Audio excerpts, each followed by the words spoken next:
1 मई 2025 की मुरली है। मुरली के सिलेक्टेड पॉइंट्स। मुरली का सार है, तुम बेहद के बाप से बेहद का वर्षा लेने आए हो। यहाँ हद की कोई बात नहीं। तुम बड़े उमंग से बाप को याद करो तो पुरानी दुनिया भूल जाएगी। प्रश्न है, तुम्हें एक बात कौन सी बार बार अपने से घोट कर पक्की करनी चाहिए? उत्तर दिया बाबा ने, हम आत्मा हैं, हम परमात्मा बाप से वर्षा ले रहे हैं। आत्माएं हैं बच्चे, परमात्मा है बाप। अभी बच्चे और बाप का मेला हुआ है। ये बात बार बार घोट कर पक्की करो। जितना आत्म अभिमानी बनते जाएंगे, देह अभिमान मिट जाएगा। दूसरा इम्पॉर्टेंट पॉइंट है, कल्प कल्प हम बाप से वर्षा लेते हैं, फिर माया बिल्ली छीन लेती है। इसलिए इसको हार जीत का खेल कहा जाता है। बाप बैठ बच्चों को समझाते हैं, बच्चे भी नंबरवार समझते हैं। नेक्स्ट पॉइंट, हम आत्माएं अपने स्वीट साइलेंस होम में रहने वाली हैं। अभी यहाँ पार्ट बजाते बजाते थक गए हैं तो सन्यासी गुरु आदि के पास जाकर शांति मांगते हैं। समझते हैं कि वह घर बार छोड़ जंगल में जाते हैं, उनसे शांति मिलेगी, परंतु ऐसे है नहीं। अभी तो सभी शहर में आ गए हैं, जंगल में गुफाएं खाली पड़ी हैं। नेक्स्ट, तुम बच्चे तो अपने योग बल से अपनी कर्मेंद्रियों को वश करते हो। कर्मेंद्रियां योग बल से शीतल हो जाएंगी। कर्मेंद्रियों में चंचलता होती है ना। अब कर्मेंद्रियों पर जीत पानी है, जो कोई चंचलता न चले। सिवाय योग बल से कर्मेंद्रियों का वश होना इम्पॉसिबल है। नेक्स्ट पॉइंट है इम्पॉर्टेंट, ऐसे लवली बाप को याद करते करते प्रेम में आंसू आने चाहिए। आत्मा परमात्मा में लीन तो होती ही नहीं है। भक्ति में या संसार में कहते हैं कि आत्मा परमात्मा में अंत में लीन हो जाती है, तो बाबा कहते हैं ऐसा नहीं होता है। बाप एक ही बार मिलते हैं जब शरीर का लोन लेते हैं, तो ऐसे बाप के साथ कितना प्यार से चलना चाहिए। नेक्स्ट पॉइंट है, बच्चियां कहती हैं हमको श्री कृष्ण जैसा बच्चा मिले।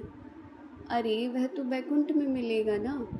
कृष्ण बैकुंठ का है, उनको तुम झुलाते हो तो उन जैसा बच्चा तो बैकुंठ में ही मिलेगा, क्योंकि बैकुंठ में ही श्री कृष्ण होते हैं।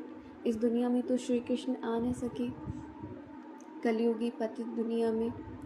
नेक्स्ट पॉइंट है, तुम कितना खुशी से तीर्थों आदि पर जाते हो।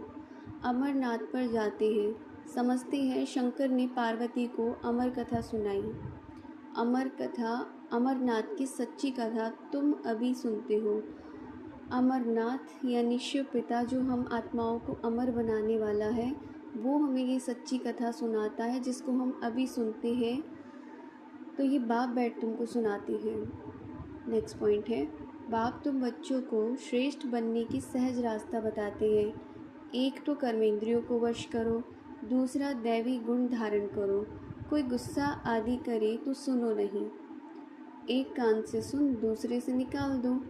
जो ईविल बात पसंद न आए उसे सुनो ही नहीं, कि जो चीज़ हमें चाहिए नहीं होती तो हमें उसे लेना ही नहीं है, और अगर हम उसे लेंगे ही नहीं तो वो हमारे पास कैसे आ सकती है।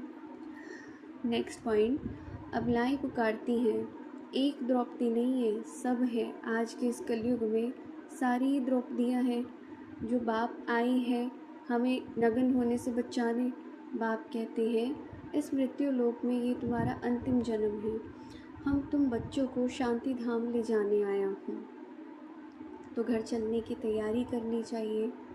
नेक्स्ट पॉइंट है, बाप भी मूल बात समझाते हैं, बीज और झाड़। बाकी मनुष्य तो ढेर हैं, एक एक के अंदर को थोड़े ही बैठ जानेंगे। मनुष्य समझते हैं भगवान तो अंतर्यामी है, हर एक के अंदर की बात को जानते हैं, तो बाबा कहते हैं कि यह सब है अंधश्रद्धा।